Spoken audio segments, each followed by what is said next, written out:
Hello there.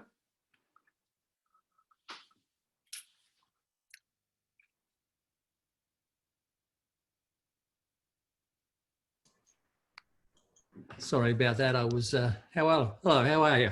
Hey. Well, I'm just printing out the report and agenda so I can make notes on it as necessary. Okay. Yeah, I was wondering about an agenda for today. I don't think we ever got around to that, although I could be corrected at this point. I sent one out. All right, Hi, John. everybody. Hi. Hey. Hey. Hey, Miriam. Hi there. I just got to give you guys an FYI. I'm on another Zoom conference right now, and I have to just kind of check in with it for a section a little later. So I may, kind of tune myself out of this for a few minutes and come back. I just want to give you a heads up if I disappear. Okay. Learning about writing orders of conditions for conservation commissions. Yeah. Yikes. Karen? Just learned that there's going to be 5 new solar applications in Shutesbury coming up soon. Okay. Oh, they're going to do all the ones that they've done the ANRADs for? No. No, they're changing their mind on some. They dropped the one on Baker's Road. Uh-huh. And they want 3 on Pratt Corner Road, 1 on Montague Carver, and 1 on Leverett Road. Wow. So 170 acres. Wow. So I don't see how the Pratt Corner could go because the planning board did that thing about the sections of town that can't have more than one well, that was interesting. Commercial solar array. That was raised, and they sort of said, we just are disregarding that. Oh, okay. So they're submitting the application and with the assumption that they can fight about it, I guess. Great. Great. Just what a little town needs too. Plenty of extra time and effort and everything. It's going to be a lot of work. Yeah. I had heard about the Baker Road, and I there's a backstory to that. Yeah. Oh. Yep. Oh, I see Karen. Okay. Well, Baker Road is out, but they're certainly gonna and the new bylaw requires notification and engagement with Native American tribes as well as other interested parties, and it'll be interesting to see how that gets expressed. And it's it's a lot of land, so it can be complicated. Perhaps this committee will be busy. So Karen is on the line. Yes, Karen? I don't think Karen's the iPhone. I think that's Mary Lou. Oh, it's Mary Lou. Okay. She's muted. She's usually the one that has the iPhone. She's muted. Ah. Trying to enter. I have to go to a different room because I'm about to lose power, but I'm here. Okay. Good to see you. Thank you. Okay. Karen coming then? I left a message for her on her phone yesterday, and then I dropped off the agenda and associated paperwork this morning at her house on her back door. And I told her in the message that I would do that. So I did not talk to her personally, so I don't know. Wow. Okay, here we go. This should work. Good. Wow, that's really awesome, Janice, that you do that for Karen. That's really good. You take really good care of her at the you do at the headstone restoration. You brought her a kneeling piece that was also like a Yes, sort walker of like, support, right? yeah, it's like a garden bench that can flip either way, as a bench or as a kneeling pad. Yeah. I had never seen anything like that. I was really impressed. That was a great time too. Yeah, it was. Yes. Let's see now. How many do we need? We need four for 1, 2, 3. So we're good, I guess. John, did you get sworn in or whatever it is they have to do? Yeah. Okay. And Greg, did you? No, I did not. I left a message for Grace, but I was busy all day today. Okay, so you're unofficial still. And I have my certificate here. Oh, look at that. All Okay. right. Conflict of interest. No one Good. can ever You're take bona that away fide. from me. Yeah. You're bona fide. Good. And Miriam, you did that also, right? You Yeah, I'm got all all the set. stuff in? Okay, Yep, good. everything's in. Good. Okay, so we still have, let's see what time, just a few minutes. Let's Yeah. wait a few minutes for Karen. It's still And early. let's see, who else? Do we have anybody else that we're expecting? I'm have to get used to the new faces or the different faces compared to the usual. Goodness. No Chris, no Craig. Oh. Karen, and that would be 7, and maybe that's right then. I think so, right? Is that it? That's it. Okay, all right.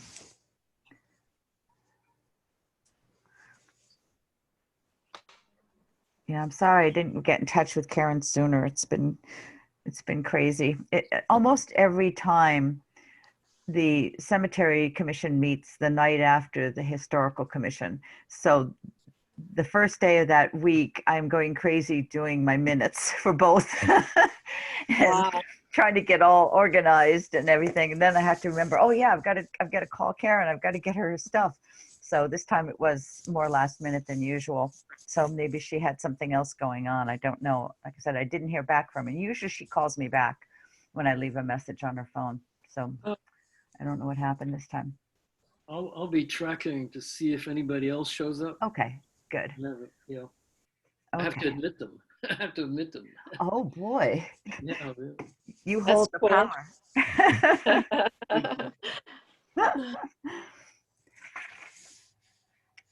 Okay. All right, so I have 7:04. Is that about the time you guys have, or no, 7:05? Yeah. Just at 5. Okay, so maybe we'll get started and see what happens if Karen comes on or not. Let's see, because okay, we'll be okay. So I guess maybe we could start with the easy stuff. The old business, the Schwab grant, and so the gravestone restoration is done, and we also had the workshop for volunteers. One workshop. We'll do another one next spring, and Mary Lou attended that as well as I did and Karen did, and several other people. And it turned out to be a pretty good day just to be outside for a long period of time and cleaning gravestones and learning how to do some other things out there. I think it went well. It was really fun. At least it was for me. Yes, it went very well. And I was able to share some knowledge that I gained with my sister who, Oh, good. yes, who's tending my parents' headstone. And she had a wire brush. And I was like, no. Yeah. Oh, good, good. Right? Yeah. And then the other part of that little grant is painting the war memorial on the town common. And I have been in touch with the painter, and I had to get 2 additional quotes. I did that. Actually, I had to send out to 2 additional people, and I make sure everybody got the same information. And I got a response from one saying we can't do it, and the other never replied. And it was past the deadline of a week or so, 10 days. So we're okay with the first painter. I got in touch with him. He said he can still do it, and for the same price as his estimate a year ago. And so he's expecting to do it sometime soon. His paint is good down to 35 degrees. But he said if he can get a couple days in a row that are decent weather, then he'll get over and do it. So I'm hoping that sometime soon, someone of us will see someone working on the War Memorial. It's that 3-part thing that has the names inside the glass boxes. Because it's so late in the season, I told them not to worry about repainting the names on the inside. Overall, they're pretty good. It's more the outside that's peeling and chipping and stuff. So we're just going to get the outside done at this point. So does that include the sign No. there? Oh, okay. No. So I asked him to do an estimate for that guide board. Right. And he hasn't gotten it to me. And I am going to get back to another person who did the one in Montague Center and did a really nice job. And so I'll try to get some prices, but I talked to the Historical Society / Commission. It's the same guy. In Montague Center, he gave me the name of the person who had recently completed the guide board there. And also I asked approximately how much did it cost? And as I figured, it was about $1,000. So Janice, do we know yeah. who did it when they redid it in Shutesbury? I remember it was done a few years ago. My understanding is that various people in town have voluntarily repainted it. Oh. It was, a volunteer effort for the most part. And I thought it's really flaking badly in some areas. So I'd really like to see it get done and done decently. So not sure that $1,000 is enough to have to deal with the CPA and all the paperwork, because I've learned from the Schwab grant. We do have some funds in the Historical Commission budget, so we might be able to do it that way, or we won't have anything. We won't need to do it till spring at this point, spring or summer. So we've got time to think about it, but I just wanted it to be on your list somewhere that the guide board needs work too. And let's see. Approval of the minutes for September 10th. Does anyone have any questions or comments about that? Yeah, I'm sorry, I did not have the opportunity to Okay. look at them. So then when comes time to vote, what do? I say, I don't know. I guess you'd recuse yourself or not vote if you haven't read them and stuff. Okay. So, and actually John wasn't there, so he can't actually approve them either. So that maybe we'll just have to save them till next time, till Mary Lou's read them, Karen is available, and Henry is on, and Greg could have voted, but he's not fully legal yet. So we're sort of in limbo. We're transitioning. So Yeah. at least they're done. You can read them over, think about them or whatever, and we'll do them next time. Thank you for doing that. Sure. All right. So now onto the big thing, which I am looking forward to, partly because I'm hoping someone else will become secretary. So reorganization of the Historical Commission. What I expect is at least a chair, and then either a co-chair or vice chair, and then a secretary, and someone to represent the Historical Commission on the Community Preservation Committee. So now you guys may have some ideas about other ways to break things up. That's just what I'm suggesting based on sort of what we had done at times before, but it doesn't have to be that way. Is there any feeling one way or the other whether we need any additional or change in titles from those sort of things? I recall in the past, when I was on the board before Janice, that we had broken things down. So there was a chair, and then there was like a communications officer who handled the email and the mailbox. Mm-hmm. Although that, as secretary, I've ended up taking that sort of thing on, and that could be just a secretary position, or at least certainly the emails. And I don't know. Again, you guys can decide how you want to do it in terms of contacts. I'll tell you that probably maybe once a week, we'll get an email to the Historical Commission with someone asking for information, some kind of historical research. And so the first thing I do is say, thank you. And I will pass your request on to our excellent researcher, who is Leslie. And, and she can help you better, the best. And then Leslie will take a look at it and see what she can find in the records. And usually what she'll do is make, if it's a few pages of something, she'll just take pictures on her phone of it and send them the pictures, rather than having to leave the old town hall to make copies at the town hall and then bring them back again, especially in the wintertime and stuff. And for the most part, that seems to work pretty well for people who are wanting information. Like someone wanted to know more about the history of Baconville as a part of Shutesbury, and someone wanted to know more about the church that's up at north of Lake Wyola there, the Baptist church, and Oh, yeah. just different things like that. Or someone had a family member who was said to have been a minister in town, and they knew the dates, but they didn't know, if he really was or not. And so we had to look into church history, which is another file folder at the town hall. So Wow. most of the time, so what I ask of Leslie is that when you respond, send it to me too, so that I can see the response and learn, as I go along, what we have That's in our right. records and stuff. That's So- right. Wow.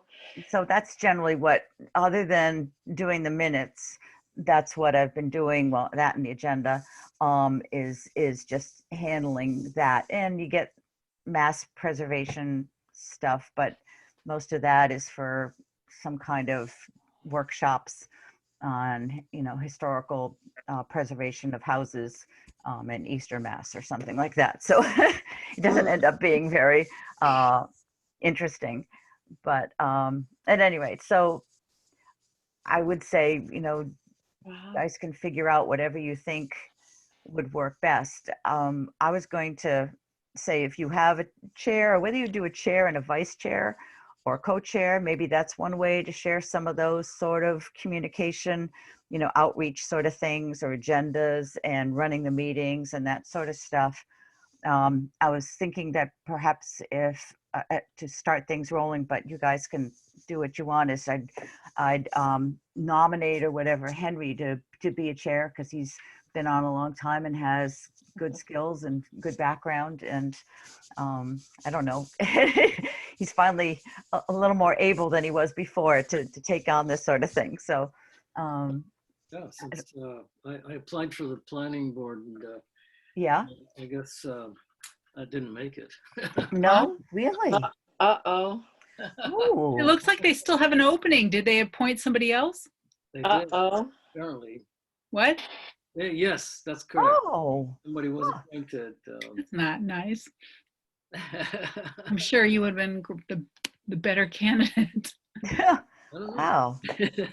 For sure. Who did they appoint? I just have a name. I don't know this person. Uh-huh. Somebody Yeah. just on. I think they're on West Pelham Road. Huh.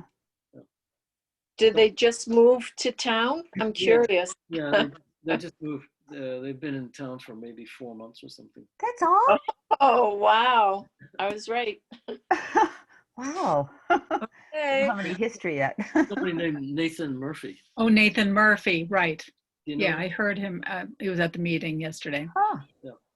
He was Oh. at which meeting, Miriam? I was at the planning board meeting last night. Oh, Ah, okay. Huh. wow. So what do you guys want to do about? So Janice, you're stepping down, Yes, I'm going to be leaving altogether in December. and that you don't want to be on because you're out of town. You've got other Yeah. priorities right now. Well, I don't think I can. I No, don't you- know if I can stand. Or I. Actually, just to be clear, Yeah. actually you can. I'm on the Uh-huh. Conservation Commission, and one of our commissioners lives in Hadley. Huh. That's odd. Yep. So it is possible to be on a Uh-huh. town committee and not be a local resident, which seems weird, but it's true. Yeah. Well, I know I have to get off the cemetery one because that's an elected position. I see. But I think first of all, I want to make sure to give John Warwick a chance to actually get on as a commissioner. So I'd step down and maybe do something like an associate or something, depending on whether you actually, need me for anything or not. You guys may be just Mhm. fine, doing your thing. So I don't know. I just definitely, they just can't keep up with all these minutes and agendas and Zoom meetings. Just, I need some free time. Right. I'll do the CPC interface. John, you're interested in doing that? Sure. Okay. Is anyone else I'm interested in that, or is the that fine? CPC anyway. I even had something here about them, so if that's a role that needs to be filled, I'll be Uh-huh. happy to do that. Mm-hmm. Very good. What would those expectations be, Janice? To go to their meetings, and are they the ones who give money? Yes, for either historic, open space recreation, or housing. Those are Okay. the three categories. And basically, you submit applications, the committee reviews them, recommends some to the select board and town meeting actually votes on them. Okay. Oh, wow. So an important part is certainly being able to go to their meetings and be part of that and represent the interests of the historical commission on that. Okay, so they would say okay, and then town meeting votes. Yes, It, whether they want it or not. it has to. Oh, wow. Okay, thank you. Yeah. That's cool. Yeah. So who do I contact on the CPC? Does anyone know? I can send you the information. It's Alan Hansen and Rita. I don't know if Rita's still the co-chair. Suddenly I forgot her last name. Rita Farrell. Yeah, Farrell. Um, But Alan is the one that contacted me recently, and I told him that you folks would be coming up with a new representative. So I'll All right. CC you or something. Yeah, that'll be great. Okay. thank you, Walter. Yeah. Oh, John. Right. John Walters. Is that Yeah. is that your name? yeah. Is there an S on the end? No. Okay, so I'm Yeah. sorry I called you Walter. Not the first person to do that. All right. So we still need to deal with like a chair, a secretary, and whatever else you want to call another position. Alrighty. Is anyone else interested in being chair, or is Henry? I'll do it. Yeah. I mean, if people want, or there's a vote, yes. What does a chair do? Not much. Ah, That sounds right. little do you know.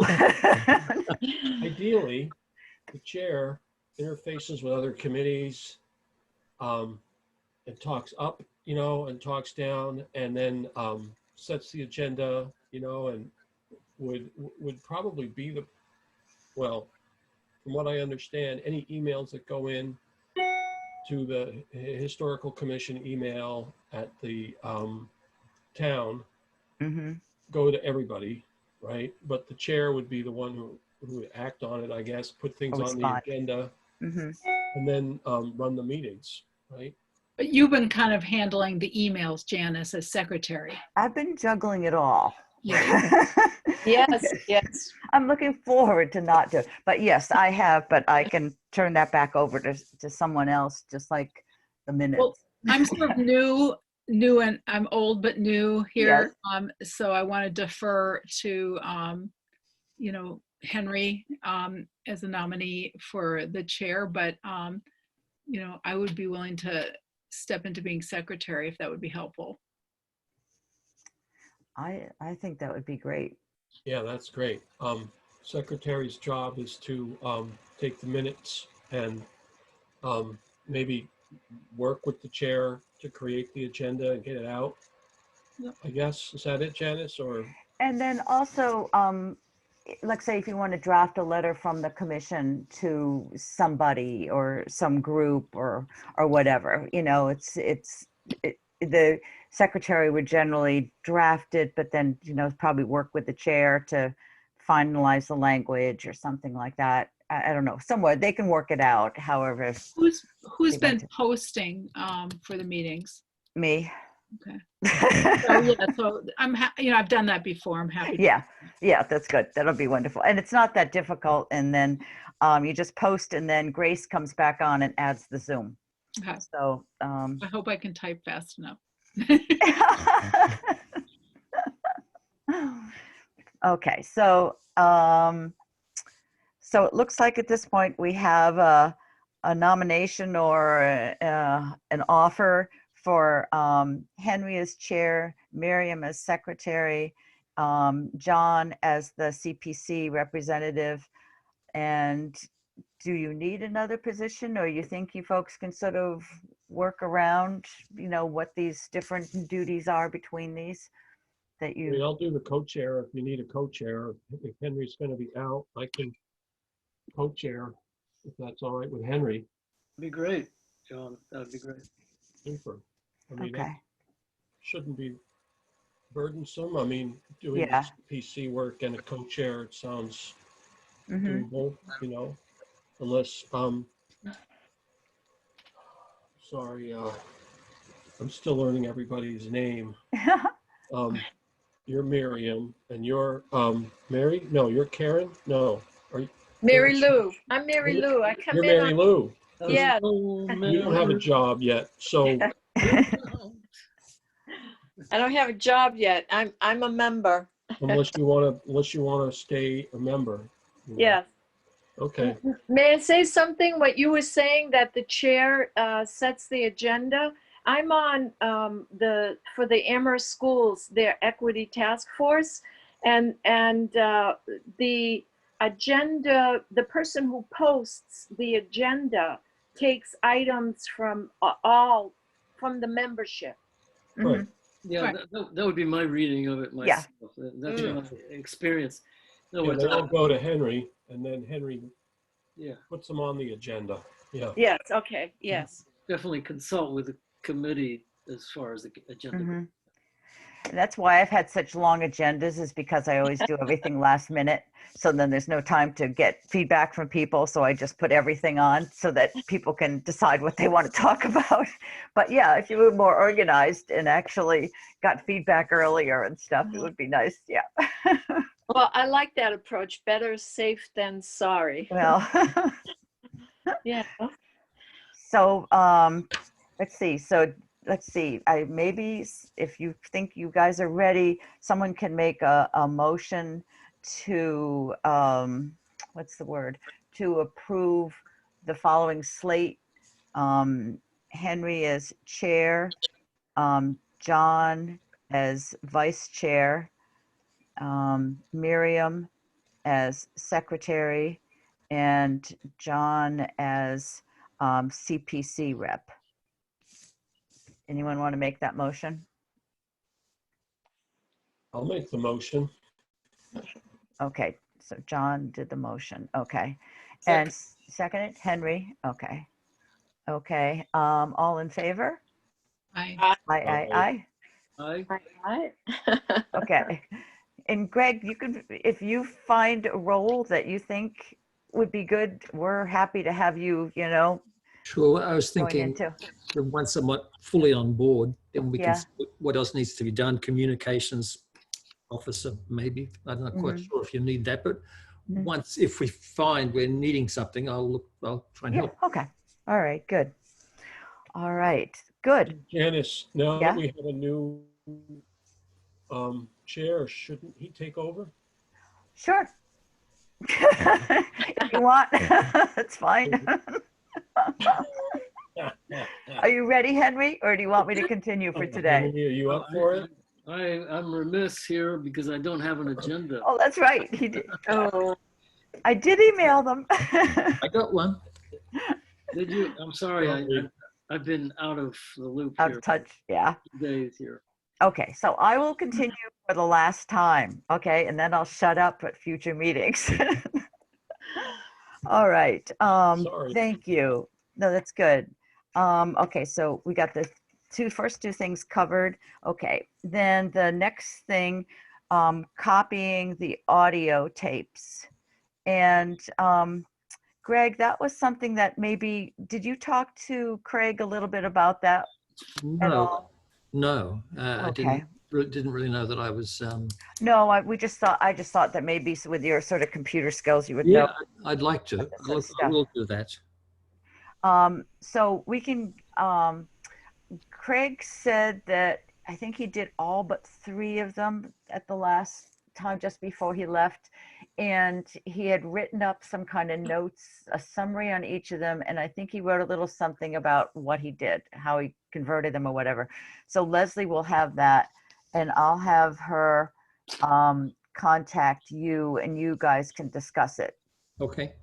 Okay. Okay. Because it was great that Craig was able to do so much. Yeah, and I think he might have had some specialized equipment, but I can talk to him and find out what it is. Yeah, and there may be other ways to do it too, and he's just learned some things that don't work or something like that. Right, So, right, yeah. okay, so that's good. All right. And then 5, annual report. I am offering to do that if you want, just go over all the minutes and get one last annual report in.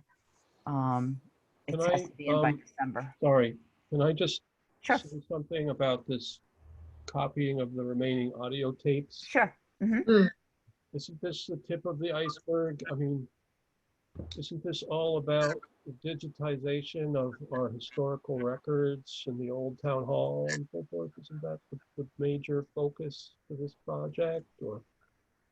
It's not the focus of that project in particular, but it is the tip of the iceberg for everything. It's just these tapes are from the 70s. They're really old, and there was a concern about how long they'd be, able to last. So we felt like that was a critical thing to get copied.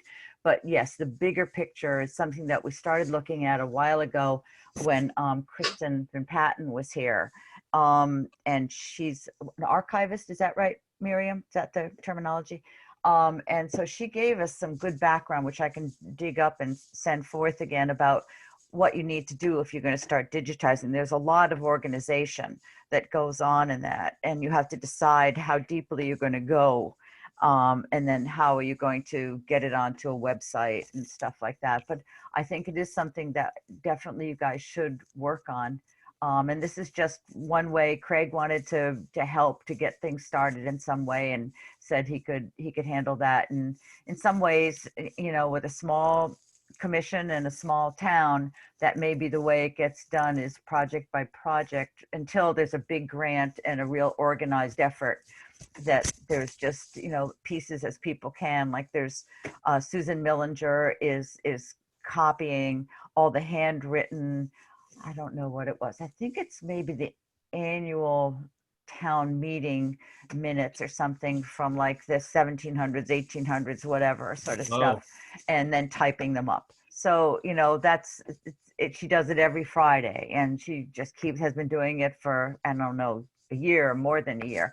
So Wow. sometimes it's individual little projects that just move along until you get someone who has the time and willing to learn how to make it into a bigger project, and to get some real steam behind it, and some funding and some organization. So it's something, yes, that needs to be done.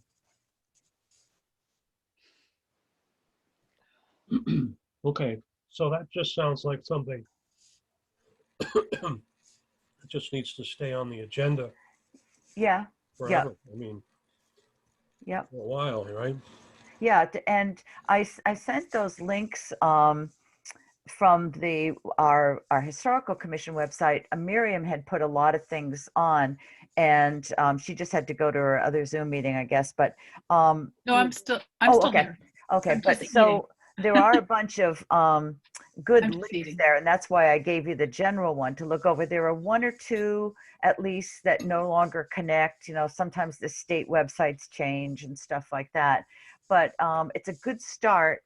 And that's like also a little prompt for us to say, what else do we want to have on here? Maybe we want to have some photos. Maybe we want some revised history of the town. Maybe, I don't know, whatever. But it's all up to you folks to either do it, or find the information, or help someone else do it, or whatever. But I think you're pretty open in terms of possibilities. All right. And we have a website, and that can, you know, accommodate a lot of stuff. And, you know, so start thinking about ideas and how you want to handle it. So I guess, Greg, that sort of falls to me to, Yeah, you know, the beginning little seed that flowers into this giant plant, well, this it'd be bonsai nice. plant. It'd that- certainly be nice to have like an overall plan. Maybe, Yes. you know, Mm. maybe years in the execution, but it'd be nice to have a plan, and I'd be happy to work on that. Wow. Like a scope of the work, you know, or something. Mm. Yes, exactly. I can send you the stuff that Kristen had given us that was sort of good professional, like set of ways to proceed. That it's just a organizational sort of thing, things you have to consider when you're creating data and how you're going to record it and what's the word? You take keywords and be able to put them into a way for people to search and find things and all sorts of stuff like that. So This is the digitizing yes, project you're yeah, talking about? Okay. yeah. Remember Yeah. from before? Yeah, Yeah, I do. I do. To John's point, the overall plan, there's a couple of things I would like put in there. And one is those beautiful signs in Leverett mhm, that say you're entering the historic, you know, district Yeah. and you know, yeah. I was on the phone with the gentleman from the Mass Historic Commission, the one in Boston, and Uh-huh. he led me to believe. Now this might have to be a town meeting thing too. Mhm. That there are no, once you put that sign up, it doesn't mean anything. It doesn't mean you can't, you know, tar your driveway or change your front door knob. That Yeah. doesn't, right? Right. Because I got a sense that was maybe what people may have been thinking when I first talked about it years ago. But at any rate, that would be a nice thing for John to put on the over scope. Hmm. Big Aren't plan. there requirements for being a historic district? We have 7 of them. Chris Donta told Yeah. us already in Mhm. Shutesbury. And he said the information about their boundaries and some other information is, I think it's on Macris. It's either on Macris That's or some other part of the Mass Historical Commission site. That's right. So Mary Lou, I have a potential request for you then to, this potentially, that could be something funding for the CPC, Mm, but you would have to find out how much it would cost to get some kind of idea on cost and put exactly. together Exactly. information. So could you Well, on the maybe interface to check the on that? CPC, Sure. so. I Yeah. will definitely. Sorry, I'm in touch with Leverett Historical Commission. Yeah, But ask them. yeah, we haven't got past an email, my email request. So Uh-huh. I'll stay with that. Yeah.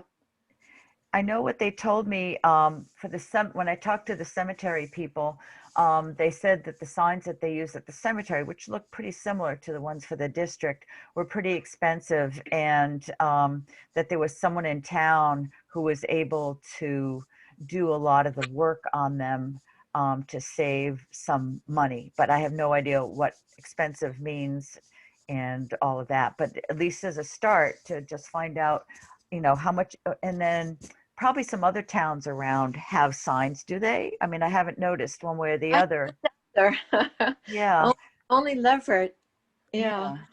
Yeah. What is the sign written on? What is the surface? Is it Well- wood? Is it metal? Oh, I'll have to get out and touch them. I haven't done that yet. No, I mention it because there is someone in town who's actually done work through the historical commission Oh, wow.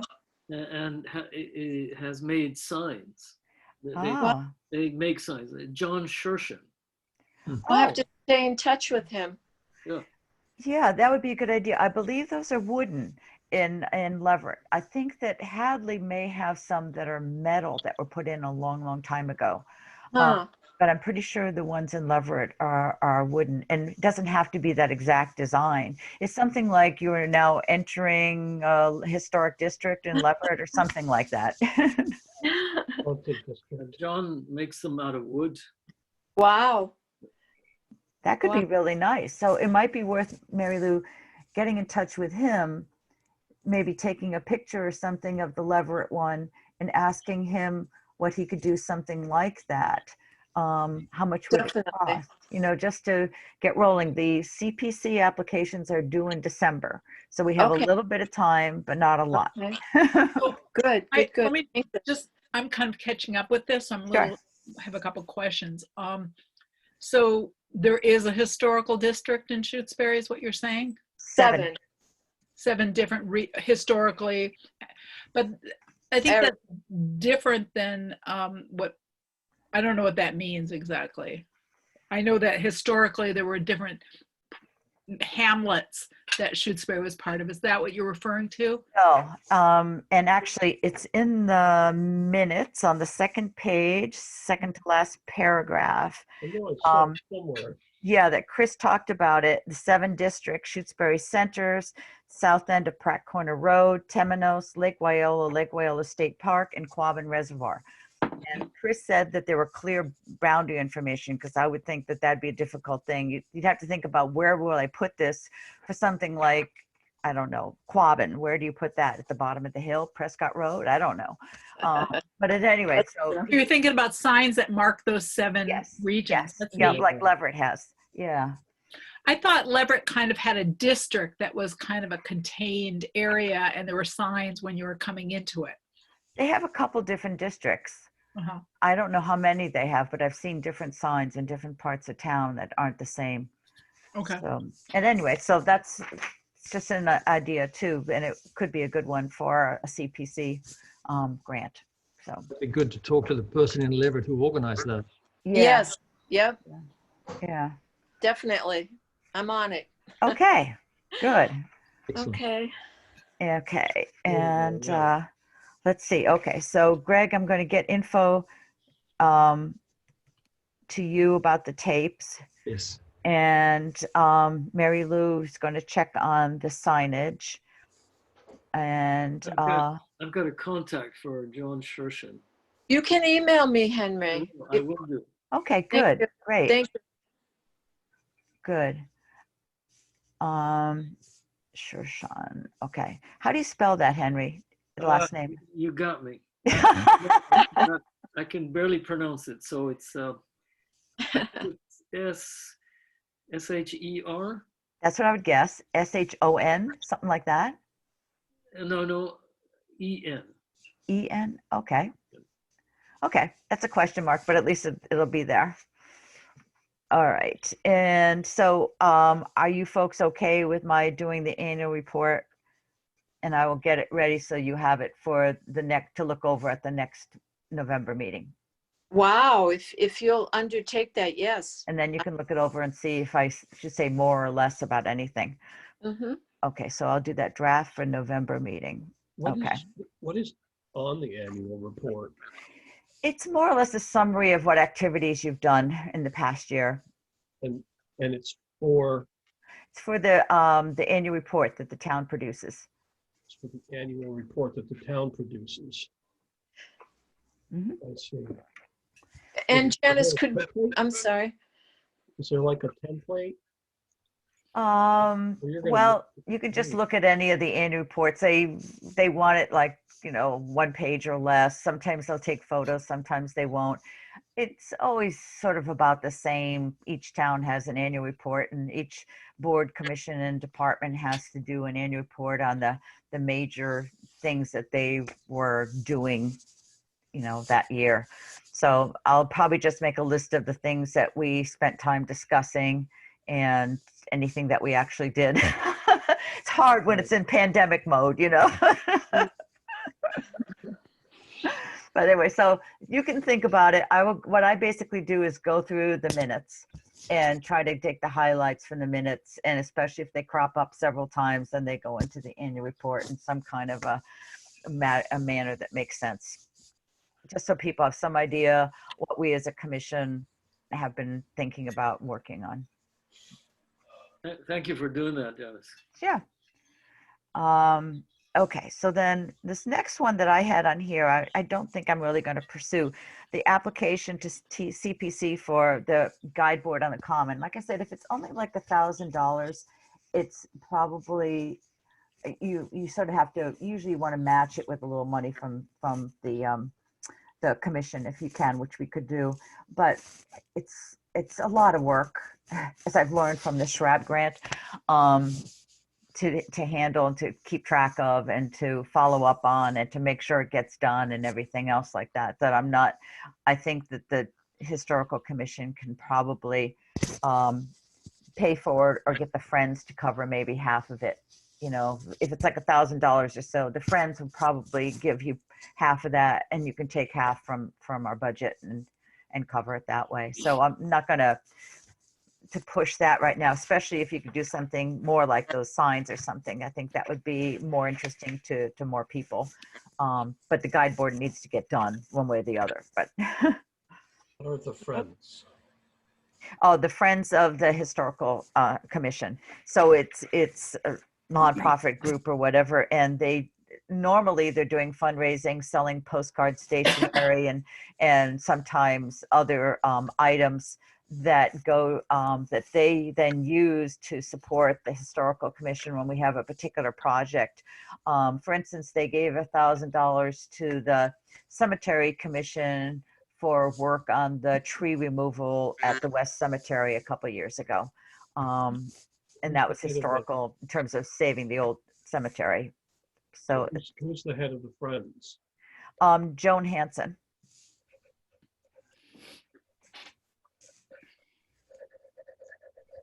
That name sounds familiar. Did you mention that earlier? Her husband Alan is the CPC chair.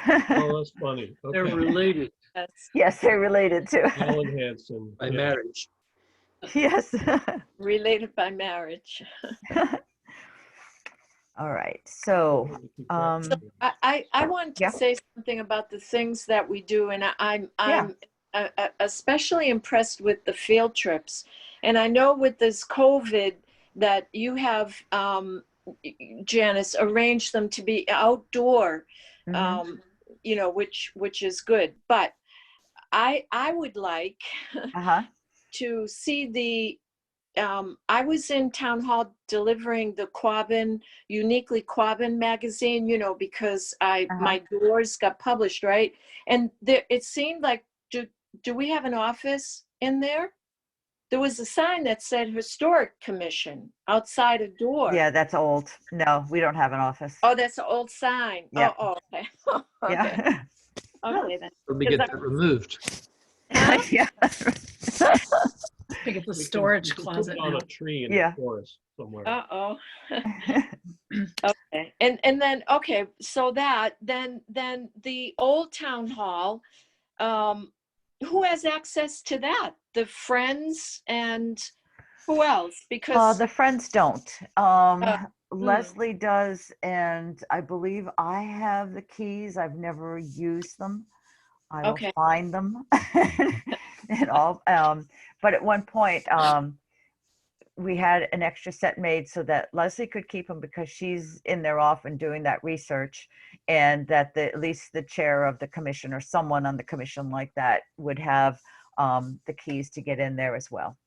But otherwise, I think that's it. I don't think the library has a key, but maybe they do. Not to the closet. No, I mean the whole Old Town Oh, I don't know. Hall, I think, 1836. you know, they use it for storage. I know.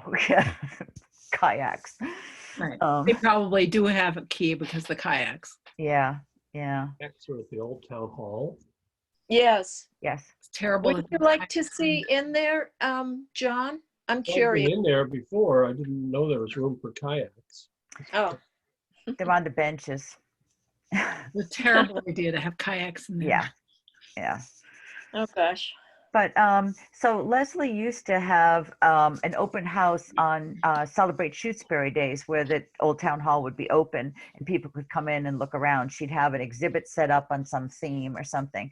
So she hasn't been doing that since she's not on the commission anymore, but we certainly could. And she and I tried to come up with something, but we were too last minute in trying to get stuff together. So we stopped, but we were trying to get organized. But maybe if Celebrate Shutesbury happens this next September and it's for real, that we can have an open house and let people come in and see what the place is like inside. Yeah. Okay. So, and some of this, I don't know if we want to get to it tonight or not, the locating reference materials on CSLs, putting more on a website. So on that, I just did just the link to the Historical Commission and what we have on there now. I think that there needs to be some more consideration and organization on that than I've been able to get to.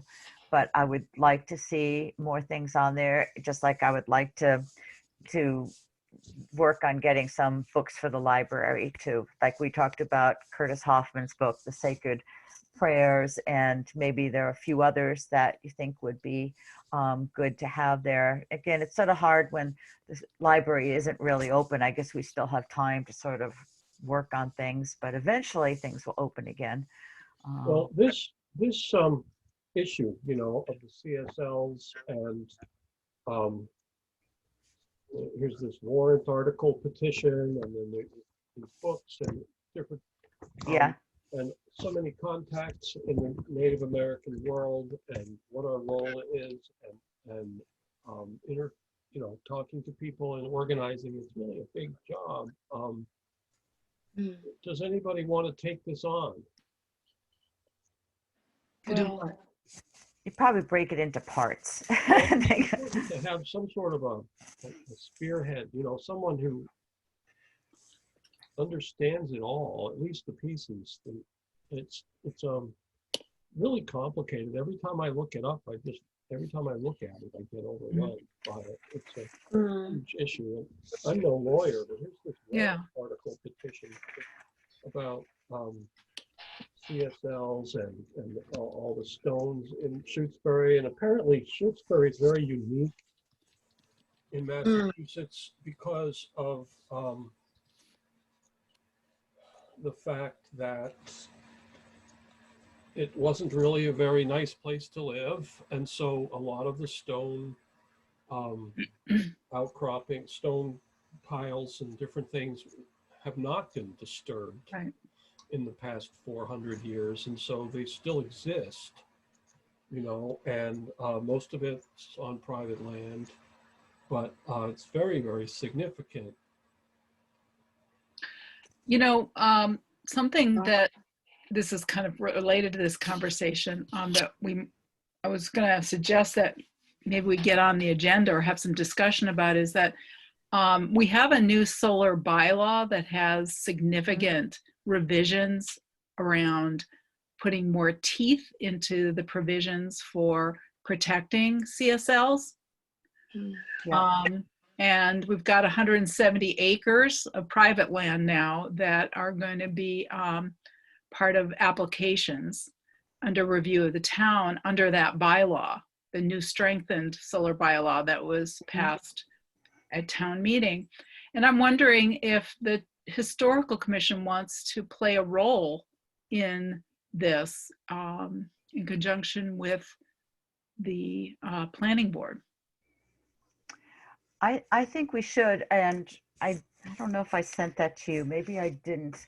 One of the things I didn't send you was I had gone back and looked at the old master plan that had references to stone walls and stone items or whatever of significance. And then that excerpt from the solar bylaw that talks specifically about the opportunity to let the planning board know if there are Native American archaeological sites or ceremonial activity within the areas that are proposed, but it only gives you a response within 35 days, which is not Mm. much time.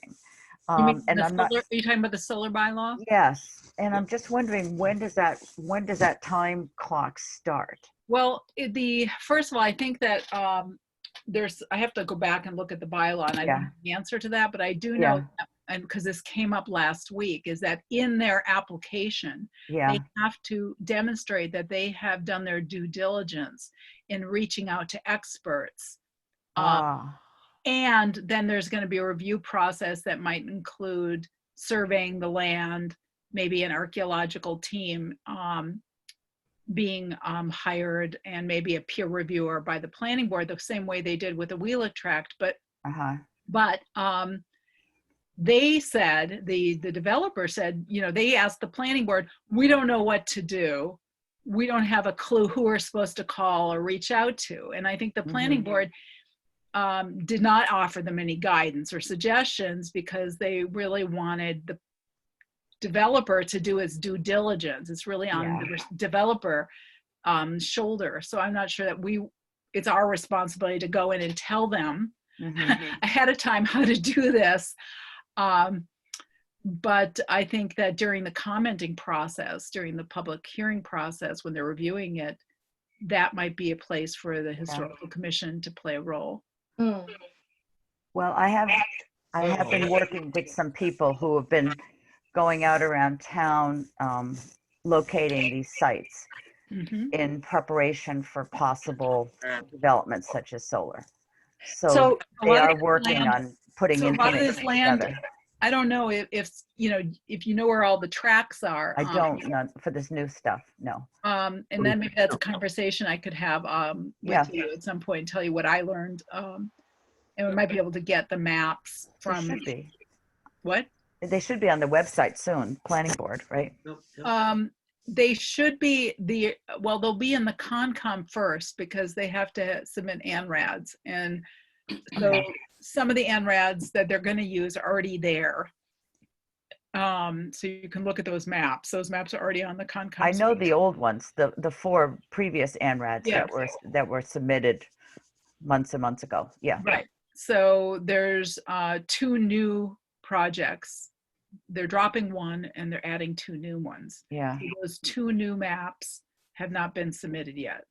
They're Okay. supposed to be coming to the Concom soon, and those maps, but I can tell you where they are. Hmm. To the best of my knowledge of them, I can tell you. Can I comment on this? I think that it's really important to understand what each committee's role is in this whole thing. And for the Historical Commission, I think the proper position for the Historical Commission would be educational, and as well gathering of resources. So we know who the people are who we can contact relating to CSLs. We can, what I would like to see at some point is an example somewhere of on a CSL? of a good example, okay, of what a turtle looks like, or what a Oh. snake looks like, or what a, I you can know, show you them. well, John. yes, but okay, so that's the, I've seen them. I mean, it's not that I haven't seen them, but Oh, in okay. terms of training people to identify them, Mm, you know, we could play that role, but we would shy away from doing any kind of policing, like any kind of walking onto other people's property, saying this is a turtle on your property and you can't build a shed there. well, So that sort of thing is not our purview for the Historical Commission, okay? But we would know who to call, or we would know, you know, what the archaeologists have said, or we would know what state organizations there are, or that sort of thing. I think that's, and Miriam, maybe you'd be the right person to take this on as a point person. Well, I think a lot for the solar projects, I think one of the challenges is going to be that I believe all of the land is posted. and not accessible to the public, or will be soon. I don't know about Montague Road, Carver Road, Janice. Do you know It if that wasn't. land? What? No, it wasn't. It hasn't been posted. Okay. So that area is free for, respectful. We've gone out there and found quite a few stone Yeah. structures. Yeah. Oh my gosh. Yeah, I would imagine there's a lot there. The Montague Road, Carver Road site is filled with villa pools. And Yeah, I used to live very close to the corner of Carver Road and Montague Road for about 15 years. And we had a significant CSL on our property. Cool. That was pretty large, actually. Uh-huh. So, yeah, I know from bushwhacking back in the day, there was a lot of stuff. Yeah. So I think that I'm hoping that the Historical Commission would come out in support of protection of these items on public property, and then certainly on private property that is being proposed for development. And I'm not saying go into everybody's backyard looking at what they have, but if things come forward for a project, and then the commission could hopefully help get the information to the planning board, whoever the deciding people are on this, and to, promote protection of those features. right. May I The say overall goal is to prevent them from being disturbed. exactly? May I say something? Yeah. There are two things I wanted to say. I think what we are facing is the private landowners, and I'm of the mind that that no human being can own land or the earth. At any rate, we are, keepers of it, not owners. Okay. I think that what we are facing here in Shutesbury, because I was told by a private landowner, I have 30 acres and I can do whatever I want, that kind of resistance. All right, that's number one. Number two, the Historic Commission, when I was an associate, before I was a voting member, we were called on, Janice, I believe, because they wanted to put that cell tower up. Mm-hmm. And so, we do play a little more of a role than educating people. I mean, if whoever it was, I don't know what entity asked the Historical Commission, is there anything of significance there? But we were asked. And what they asked is that, did we have any knowledge or anything in our reference materials that states that there is any historical significance or sites on that property? And I looked through stuff, Leslie looked through stuff, Chris looked through stuff through Mass Historical. We didn't find anything. And the problem too is that they had the standard archaeologist that just comes out and sifts soils. That's not the kind that you're looking for this stuff. They ignore the stonework. So just going back to the that's right. Where the comment, I don't think we're kind of going around, and I feel like we haven't kind of addressed the issue about what we would want to do. It is possible for the Historic Commission to play a meaningful role in conjunction with the planning board around a special permit application. And I think one of the ways to do that is to communicate to the planning board an interest in partnering with them and asking to be party to the review process, so that we could have a voice and be at the table, if you will, in discussions with the peer reviewers, whoever's doing the surveying, all of the above, and have some input around what we think is due diligence in reaching out to experts and Native American communities. I mean, if you sort of think that that's our bailiwick, it's not the planning board's bailiwick, and yet we're kind of expecting the planning board to be the ones who can say to the developer, yeah, you've done a good enough job. And I sort of feel like, we didn't really get involved with that when it was the Wheelock Tract project, but now with 5 projects going on, I think that would be one option, is for us to put it on the agenda, have a joint meeting with the planning board and say, can we have an agreement about a process that includes us? Yeah, I would say, I would concur with that idea. We do, as a historical commission, respond to the requests by the planning board, I guess, by the planning board, when there are certain structures being put in, developments. But that is more of a reactive. Reactive. We want to be proactive here. Yeah. I think Yeah. it makes sense in that we would be informing them, of resources, folks who have the Contacts. expertise, etc.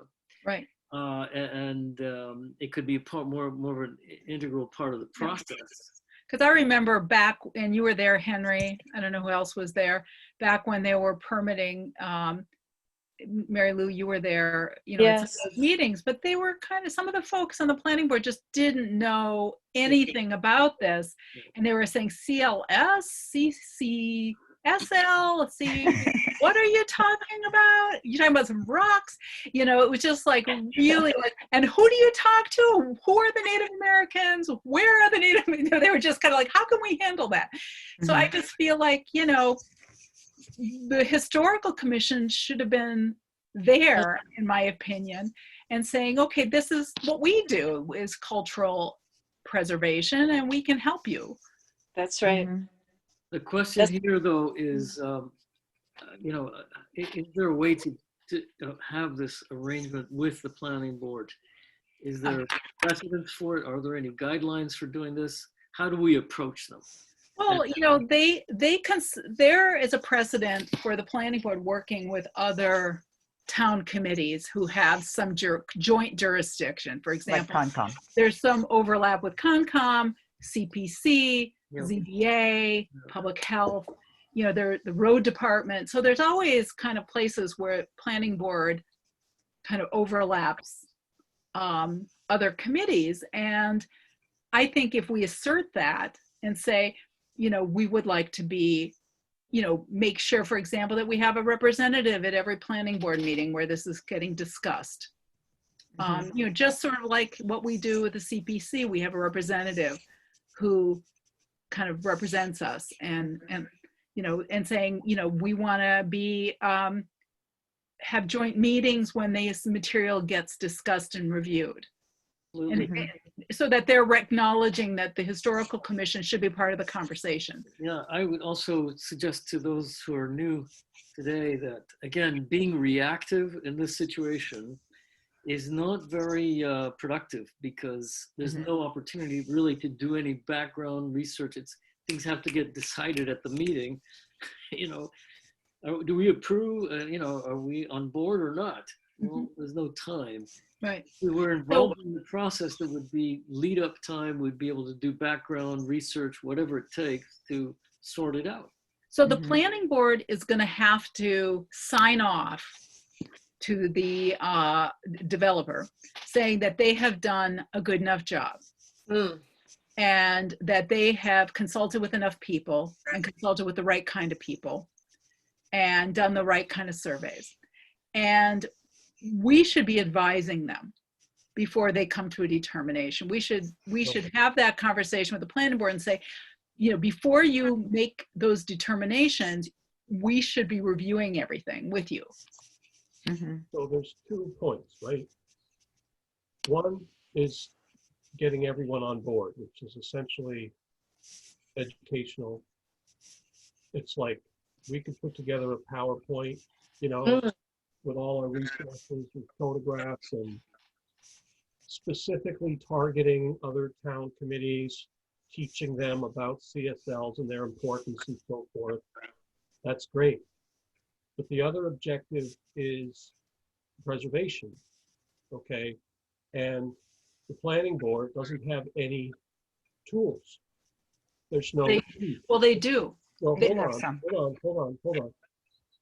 An example, okay, for example, if I'm going to build something, I have to have a wetlands determination, right? I have to have a trained person go onto the land who understands water, and you know, who was authorized to hang these little blue flags all over the place, right? But there isn't anything like that for CSL. And so The planning board, the bylaw does require that they provide a mitigation plan. right, but the argument, and this goes way back to Pratt Corner Road, the argument always hinges on, you know, we know there's CSLs there, but our archaeologist says there aren't, but you didn't bring the Native Americans on to see if there are, and who's the authority, That's right. okay, to say whether or not there is CSL. So at this point, since there's no real legislation that defines who's going to say whether there's a CSL or not, who's going to say That's right. this is sacred ground, you know, all we can do is educate, and we can appeal to people. We can say, yes, you have to do your due diligence. And they can say, well, I went and I urinated on these rocks. Okay, and that was my due diligence. But there's nothing we can hold them to, right? So outside of We can, I mean, I agree with you in a lot of ways that there's some limitations, but I also think the planning board has a lot of power because they have the power with a new bylaw of saying, you know what, we look at this pile of rocks, we disagree with you, and you're going to have to find a way to work around preserving those rocks. And whether we all agree or not that they're CSLs, we have the power to say, we are determining that that's something we want to protect. So who's going to walk on the land and determine where the CSLs are? Okay, may I say,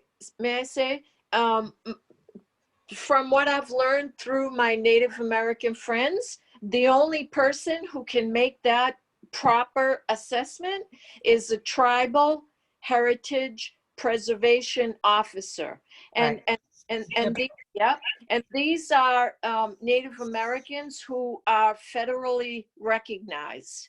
And Shutesbury, because this whole thing with the private landowner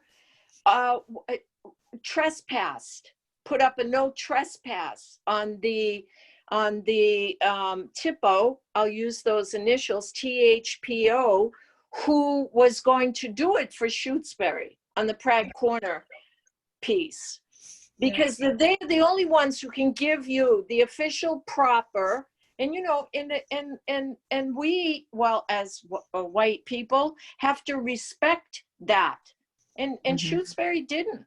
They don't, and they didn't. Well, right. They said there were a couple of things that I think fell apart. One was, of course, that the TIPOs got trespassed, and then, you know, it stymied them. I think that things fell apart also because it landed only in the only peer review that was going on was archaeologist that they paid.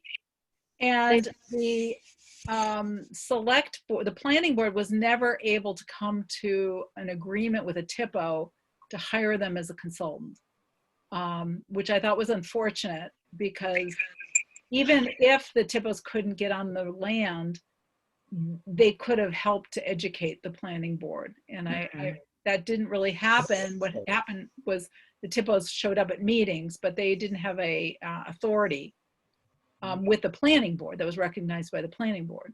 Exactly. I might interject here. I really, there are a couple of things here. For those of us who go back a ways, it's just that one is, yes, the Native people, they do have a way of knowing, obviously. They're very passionately aware of this.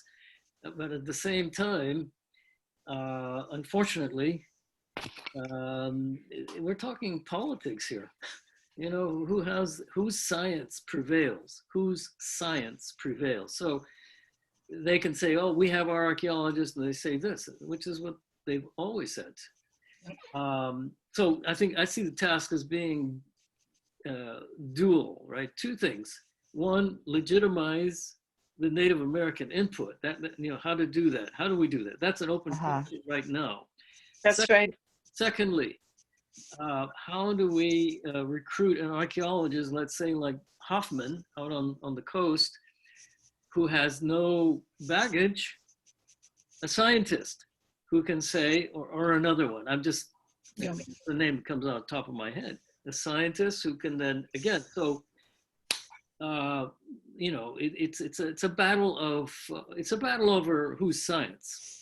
Right. Mhm. And the problem, yeah. And, the archaeologists, unfortunately, I hate to say this with all due respect to Chris, who I do respect a great deal, but, the surveying companies, the archaeological surveying companies, often are working for developers. And I say that with all the love I could possibly have from my dear brother, who does this for a living and used to work for SWICA, but no longer does. So anyway, so, another thought here I have is that, one, we could work to have a more formalized relationship with the planning board in this review process. The other thought I have is that, is there any room here? I mean, I've been gone for a year, so I don't know what has happened on the historical commission, but we've talked in the past about having some sort of formal or quasi-formal relationship with a TIPO or more than one TIPO, so that we could sort of bring a TIPO to the table, so to speak, through our relationship, even if the planning board is unwilling or unable to do that. I could work on that. Okay. I mean, There's a woman who I'm friends with who was recently assigned Commission of Indian Affairs, and that's like that's a state organization, and I could ask her that if she she said to me that because I wanted an MOU, memorandum of understanding. Right. And she said they don't want that, but they? The native tribes around here don't want a memorandum of understanding. At any rate, Well, I remember Doug Harris talked a lot about trying to get. I know. Yes. So I was a little surprised here. Doug Harris, I think his health prohibits him now from being up and about. Yeah, but I'll try and reach her again to see if there's an area, if there's people who would be interested in this whole idea. Who has sort of taken over Doug's reins with the Narragansett? Right. Is there somebody? Oh, I don't know. I was told that I think his name was something like John Brown, something, and that he was He's actually the TIPO. Wasn't Doug TIPO as well? I thought Doug was the deputy TIPO. Oh, okay. John Brown was like his father-in-law, I think. Well, Mary Lou, I was wondering if you had any thoughts on, I'm thinking about legitimizing the whole Native American thing, right? Yeah. Right. How do we attach No, I'm thinking of what do you make of Nolumbeka as a possible? I knew you. I'm sorry. What's wrong with that? I don't know. What's wrong with Nolumbeka? Okay, I don't know. I don't know. Well, the reason I have to learn to sophisticate my opinions. Sorry. Yes. Okay. Now, the reason I bring it up, though, is because Nolumbeka has quite a high profile. Okay. It has legitimacy throughout a range of people. True. You have to be Native American to realize, oh yeah, I know that. They may not want, my experience with them in the last round a few years back was that, they were really shy of like jumping into the politics because, they're a nonprofit, they do fundraising, they have a kind of a different role. Yeah.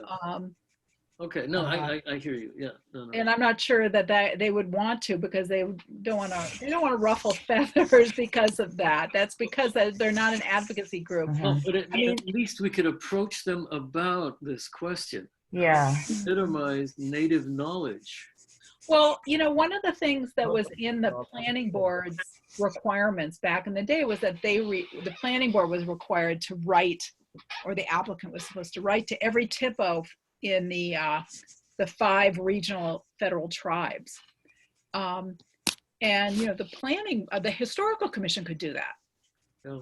We could write a letter to those 5 TIPO offices and saying, you know, there's development going on in town. We feel like we need consultation and collaboration. Is your office interested? And then sort of see who is interested. Mm-hmm. Mm-hmm. Well, I think And we could write to Nolambika. We could contact, you know, other quasi groups that, I'm not quasi in the sense of not quasi official groups as opposed to a federally recognized tribe. There's also state recognized tribal groups. Mm-hmm.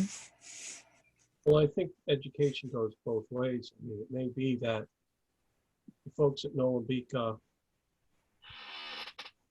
may not understand how significant Shutesbury really is.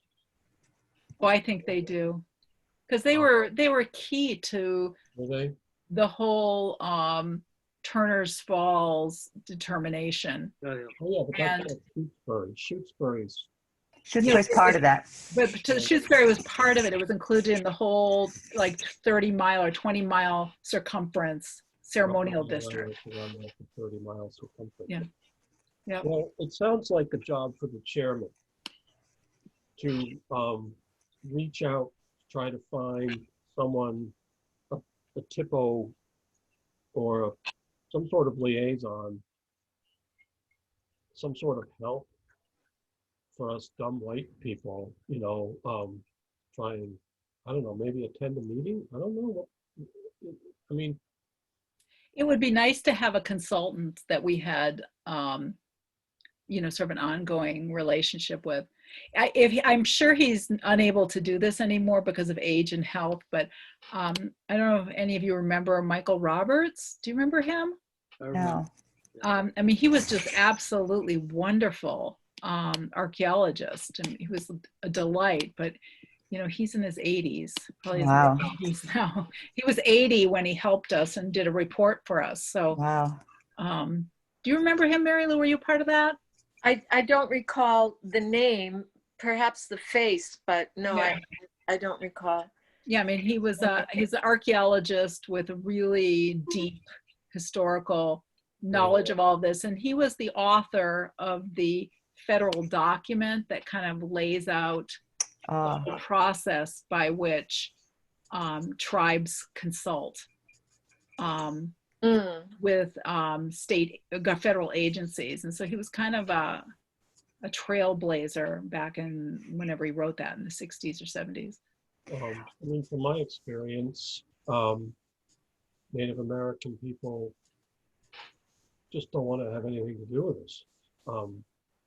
Yes. If you are interested in hearing a very, very interesting speech by Metacomet's granddaughter, this is the year, this happens to be the 400th anniversary year of the landing Oh, that's right. Mayflower, okay? And the monks at the Peace Pagoda are marching to Plymouth, you know, and they had a celebration a couple weeks ago, Mm-hmm. and there was a video Wow. on the New England Peace Pagoda Facebook page, okay? And if you fast forward a little bit through this video of the ceremony, after the monks have done all their chanting of the Lotus Scroll, so forth, a woman gets up to speak. She looks Native American, but she's also African American. You know, she has multiple. I gotta stop before I say something wrong. She was filled with vindictiveness. Okay, she was angry. She was just fuming. Okay. Oh. It was a speech. I'd never heard anything like this before. Okay, but she basically said, you know, all you white people just drop dead. Okay, and that's kind of like, you know, what I understand to be the case. You know, you go up to a Native American and you say, is this stone sculpture yours? And they're like, well, this is all mine, Mm, all of it. that's Well, right. just leave, you know, because the tradition and the oral history of the local Native American populations lists on and on and on how every single type of relationship that's ever been made with a white man has always been used against the Native Americans, that we've never been honorable, and we've never, you know, we've broken every treaty, on and on and on. And their oral history goes back 400 years, even further. So I don't think we're going to get anywhere. You know, I just think it's about education, and it's about sympathy, and it's about teaching people that these things are important and we need to preserve them, not for ourselves, but for the future. And we need to educate the people who own the land and the people who want to develop the land, you know, so we need to educate Yeah. Cindy Jones, you know. Right. Well, good luck with that. Oh, Don't put that in the minutes. Right. Yeah. So, yeah. so let's just, you know, do we want to reach out to the planning board? Can we Yes. make a motion and make a decision and have an action step for this? Well, aren't you on the planning board? I'm on the What? I'm on the Conservation Commission. Oh. So you this sound is the like plan. someone who'd like to take this on, maybe. What? You sound like someone who'd like to take this on. Well, I think it's something we can do collectively. Yeah. I mean, I'm saying, you know, what about just starting places, say a letter or an email from Henry, the chair, to the planning board saying, we've been discussing, you know, the upcoming solar projects, and we would like to have an agenda item. We don't have to say solar, the upcoming development that's Whatever approaching you want to put. our town. Mm. Some of the, you know, some of the applications that are going to be coming up, and we would like to set up a joint meeting, agenda item at one of your meetings where we would be, and you know, as many of us as can come, ideally all of us, Yeah. to that agenda item and talk about how could we formalize a process that we could all agree on, which would allow us to have some input. Mm-hmm. So the first step, I think, is to come up with a rationale. You know, we want to explain to them, these are the reasons we'd like to do this. And Mm. Well, should we draft this while we're talking right now, just so we have it? No, I think that should be done off camera. Don't we have a bunch of other agenda items? Do we? Yeah, I think Okay. maybe one of the reasons why I sent the Rolf's bylaw out is I finally read it all over.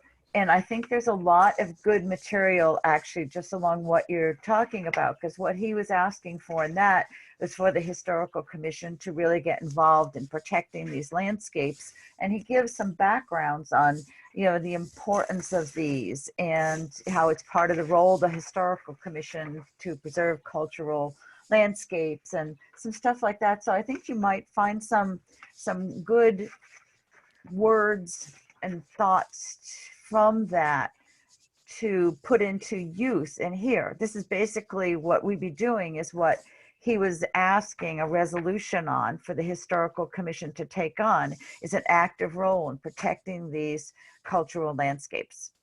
And What are you referring to? huh?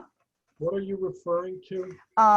I think I gave you two things, both the final 2017 annual town meeting warrant article about preserving Native American historical and cultural sites, as well as one that just said proposed amendments, and it gives some explanation in the beginning why he's doing this. But I think, I don't know if I have the proposed amendments, do I? Did you send those all at once? yeah, I did. I sent it. It was sort of a glut of paper Okay. yesterday, I think. Okay.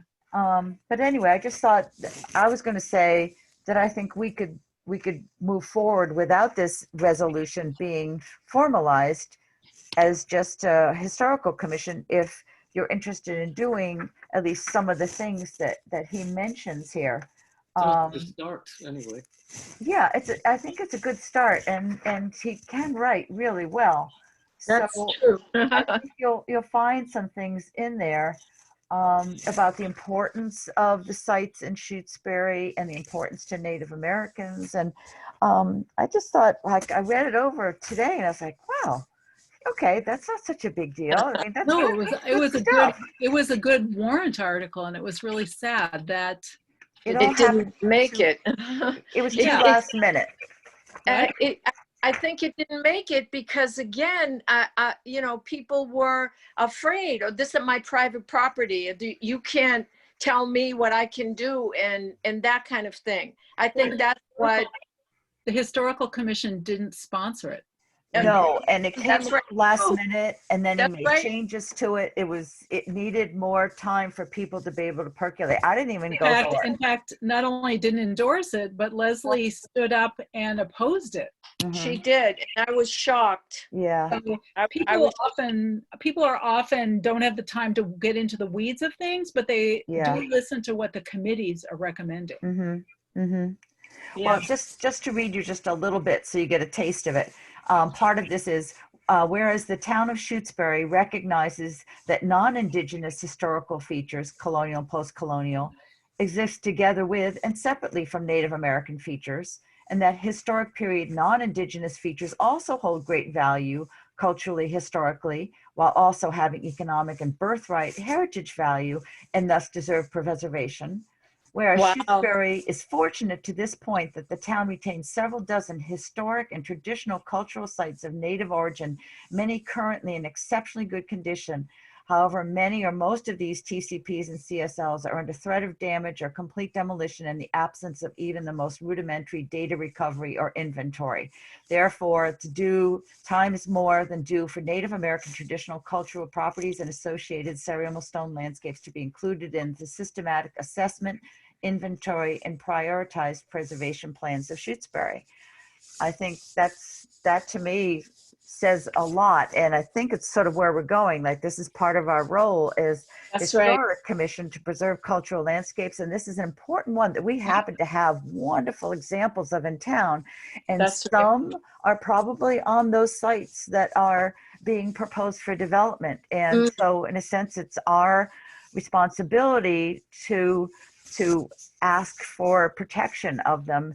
And yes, we do need some professional advice, and it's not going to come from the archaeologists. It's going to have to come from the TIPOs and other Native Americans that feel comfortable providing that kind of information.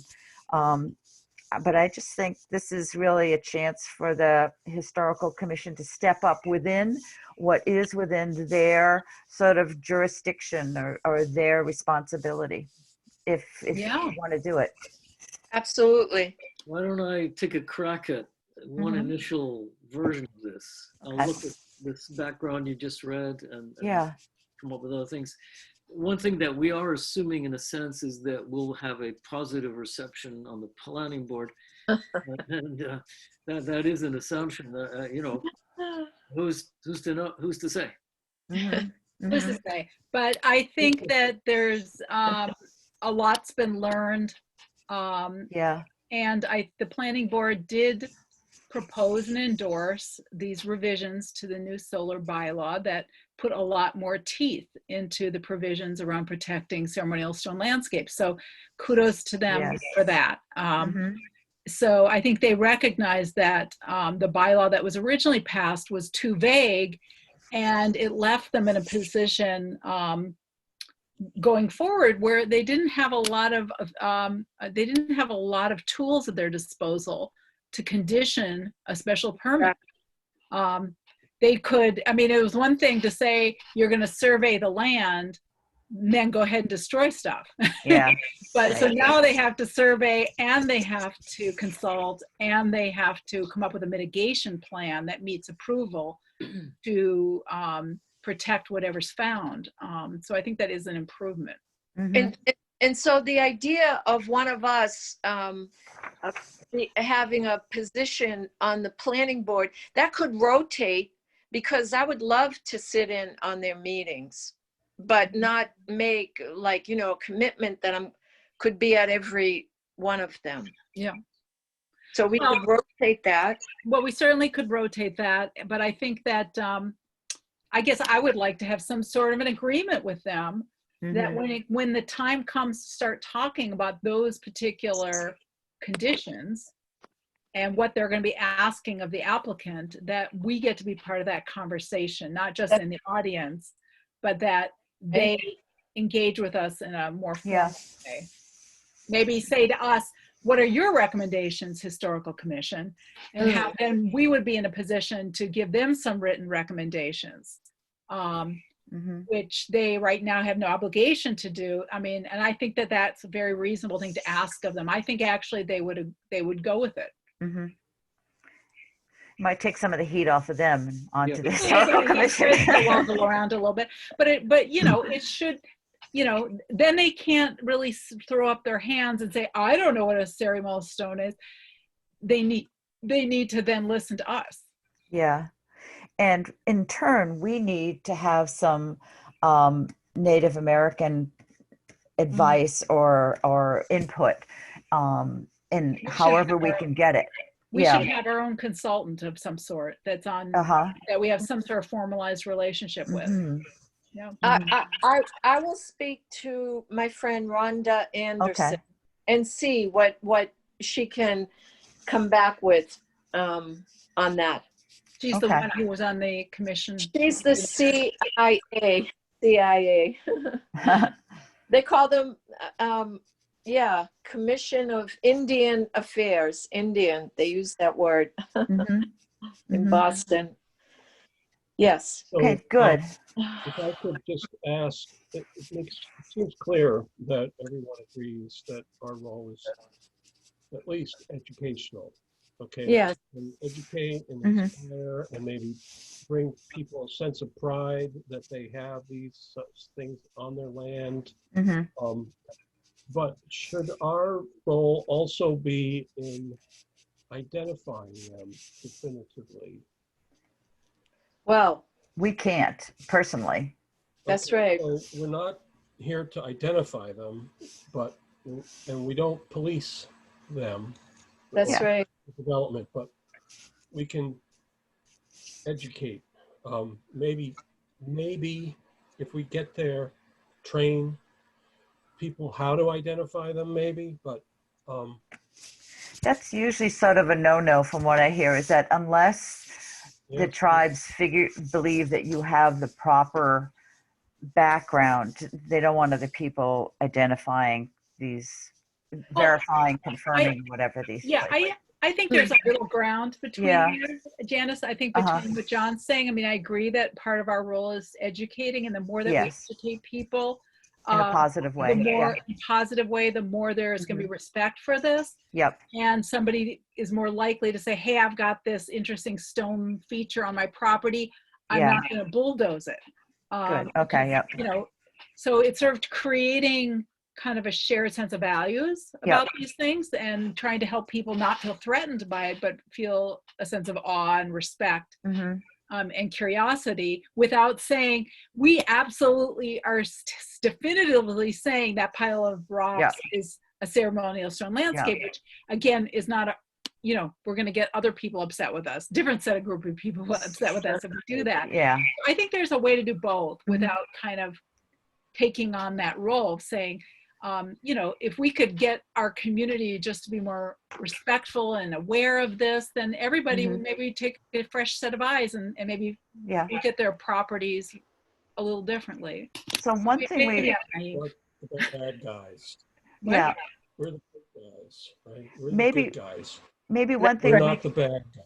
We can do as part of that education is to add some more material about CSLs, stone prayers, stone groupings, whatever, to our website, and to specifically make that a section so that people can go there and look. Like one of the things, I don't know, you guys probably didn't have time to look at the, Rolf had included 2 links to YouTube stuff in his by his resolution, and then I had copied them into the last email. And if you went to one of them, it's an hour-long walk around the area in Hopkinton, which has an amazing amount yeah. of these stone features. And the guy is from the Hopkinton Historical Society or something, and he's very low key, and he goes around and points things out and makes important points about it all. And the more we have some of those sorts of things on there, maybe something from the Gages and other people like that, showing people saying, no, these are Native American things, that we're not trying personally to tell people what is and isn't, but it's offering that information from different videos and reference materials that these things do exist. People acknowledge that they exist and what they are. And here's a little bit on how to identify them, to at least provide maybe a framework or a base for those that are interested to know more, that they have a place that they can go to learn some more as this stuff starts to heat up with the planning board. Mm. Yeah, know, I think we also need to really be very, very careful politically here. I know all of you know. Yeah. If you've been, it's just that the Native American community is not united on a lot of things. There are divisions, so Mary Lou, when you do approach this person, yeah, I guess I trust your criteria, right? I mean, this is it's fraught with division. They're not all united. I'm in the middle of that. I understand that. Yeah. Yes. So, yes, I know. So yeah. So did we pass a motion for Henry to draft something and bring it back to the board, the commission? No, but he offered, so we can do that. Let's make the motion and just kind of get a action plan. Yeah. I'll make a motion that Henry, the chair, draft a letter to the planning board expressing our interest in participating in any upcoming reviews of projects that involve the solar zoning bylaw, and and would like to have an opportunity to have that conversation of how that could happen. Well, I suspect we could make it a little more generic in that, any developments that might have consequences for. Yeah, any developments, right. And really invite them to, set up a time to meet with us so we could figure out a process and at what point we would get involved. What was that? To set up a time? Is that what you said? Something like that? Well, yeah, I'm just, the things that I'm thinking we might want to have that letter is that we are expressing our interest in being a part of that in a kind of more structured way. We want to set up a process for having conversations with them and reviewing and having some input. Okay. And that we want to set up a meeting with them. Okay. I'll second that. Aye. Everybody in favor? Or anybody? Aye. Okay. Right.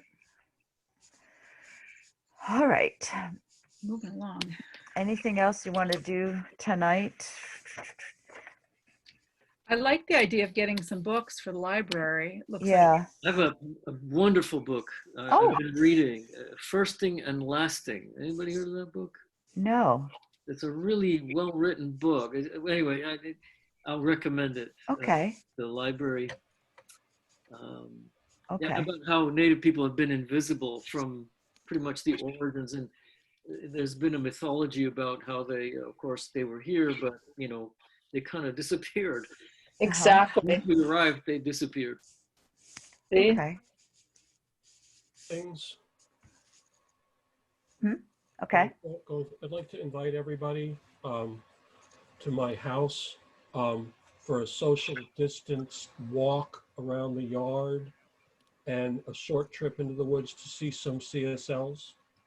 Sure. Is that appropriate? Yes. Sure. Yeah. Where do you live? Okay, so Or could you send out an email just to remind us address? Well, let's we figure need- out a we need to time. Pick a date. We need Yeah. to pick a date. Okay. This Sunday is good for me. I could. This Sunday is good for me. It's Yeah. the 25th, This so we one- could meet at noon. Is that all right? Or That works. Noon sounds good. noon sounds good to everyone? Yeah. Yep. Okay, noon. How about you, Miriam? You interested? I am interested. This Think is that's like a half hour. Okay. It's not much, Okay. but it'll blow your mind. Good. That'd be Great. Where's your address? And Okay, 216. somehow lost this. I thought I added it. Wait. Walk at noon. Oh, give me 1 second. I'm struggling with my the location is what? 216 Montague Road. 216? Yeah, Okay. wear good shoes. Okay, the other thing, that's great, because it'll be fun. Yeah. And we can talk, we're not supposed to talk about historical committee meeting business. But Right. Yeah. we go on a walk. Yeah. The other thing I wanted to talk about, we can add this to next meeting's agenda, Hmm. okay? Anyone familiar with this? Almanac? I don't know. It comes out in the Greenfield Recorder once a year, Oh, and it has history of every town in Franklin County. Oh, neat. So here's Shutesbury, right? Can you see that? Oh, cool. wow. I think we should update it a little. I don't know where they got their information, but it talks about how Road Town was created, and it also says places to go, things to do, Shutesbury State Forest. Okay. Huh? Nobody ever goes to the Shutesbury. No, they don't. I found it. What we could do is just, if we can put this on the agenda, I can send this out to everyone, a copy or a photograph. Yeah. And then maybe somebody will want to pick this up and do some real history here, okay? I'm guessing, John, that they may have just taken it from the Historical Commission website. I think there is some history of Road Town or something listed there, or maybe it's in the master plan, or, someplace, sort of like that. But so it might be something that could be good to update again on our website to start that process of re-describing history or whatever. Well, especially since we have this great emphasis on recognizing history pre-colonial times, it makes sense to reach out to the recorder and give them some new text. So, Hmm. That's great. Yeah. okay, so I'm done. Good. Okay, super. Nothing else on the agenda? I had an ask around our scheduling meetings. Yes. And, I think it's great for us to set up our meeting now, but I think that historically, the Historical Commission has not posted its meetings until a couple of days before the meeting. Yes, I Which can. means Yes. that people can't sort of scan the month Mm-hmm. and find it and maybe come to a meeting Mm-hmm. in the way that other commissions or other town committees sort of post their meetings several weeks in advance. And I know that you have to post an agenda when you post a meeting, but you can amend an agenda, can't you, Janice? Yes, but I'm not sure. Yeah, I think that you can probably amend the agenda up to 48 hours before, Right. something like that. So, Yeah. so you could post the meeting and say, review minutes and, discuss new issues and old Mhm. business, Mm-hmm. and then add to that a few days early before the meeting when we have a real working agenda. But then people Mhm. know that that's when the meeting is. Mm-hmm. Yeah, I would check with Grace, but I think so. Okay. Yeah. So, I always just work last minute, so I never know, have that. But this also eliminates the issue of possibly missing the 48-hour window for posting. It also kind of means that we don't have that happen, which Yeah. for me, if I'm doing the posting, I'd rather err on the side of caution and do it like a couple weeks earlier. Yeah. so excuse me, I need to be excused. Yep. Alrighty, so Okay. I'll Do we look have a to hear meeting? from, I'm sorry, I'll look to hear from Henry and I'll start on the two projects that I committed to. So everyone have a good night. Okay. All right. Thank you. Bye. Bye-bye. Thank you. Okay, see you Do we Sunday. have do we have a meeting time? Yeah, Dave? see you Sunday. No, I mean for our next meeting. No, not yet. We've been sort of floating depending on people's schedules, but it seemed like, I think Mary Lou was no good for Wednesdays, and Karen is not good for Thursday. And was it you, Henry? You can't do Thursdays either. Was that the other? No, Thursdays are okay. Oh, I okay. have an issue with the conservation. Oh, that's right. You do. Commission, Okay. but I could meet earlier. For example, I could meet in the afternoon. I just have to keep the evening open for the Concom. Yeah. I don't know. I'll leave that up to you guys, but it seemed like Mondays or Tuesdays have been working okay for people. Mondays, Staying away just going forward, are going to be when the planning board meets. And so Yes. Oh, that's right. I feel like that may be a little Yeah. iffy. Maybe Tuesday. Yeah. Fine. hmm I'm available. I don't have my calendar with me at the moment, but Well, as long as- Tuesday the 24th. of The month. November, Yes. isn't that like Thanksgiving or right before? Is that the week, Thanksgiving week or something? Not that Yeah. it makes much difference anymore. Doesn't make any difference anymore. to Yeah. me. Or it could even be, yeah, whatever. We sort of got on to what it can be middle of the month, it could be end of the month. I don't know, whatever works for you guys. What about the 17th?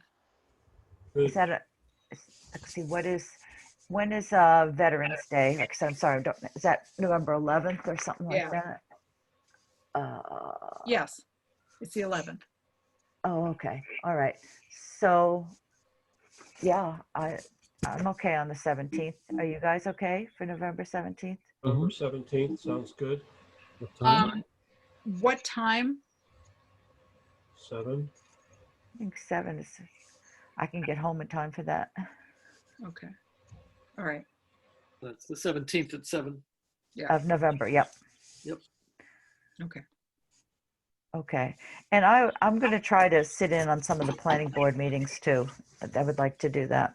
See what's Yeah. happening there. Yep. And I'm supposed to contact the CPC. I'll send you, I'll email Alan and CC you and tell Alan that you're the new representative, and then he can talk directly with you. They just had a meeting like a week or so ago, and he said the next meeting is not the 15th, it's the week after that. 20, maybe it's not, I don't know. But anyway, I have it in the email. So I'll forward you that email and then you'll have the information. Okay. So it'll be my task to come up with an agenda for next meeting, yes? And Yeah. draft a letter to the PB. Yes, initiate that draft, yes. Yep.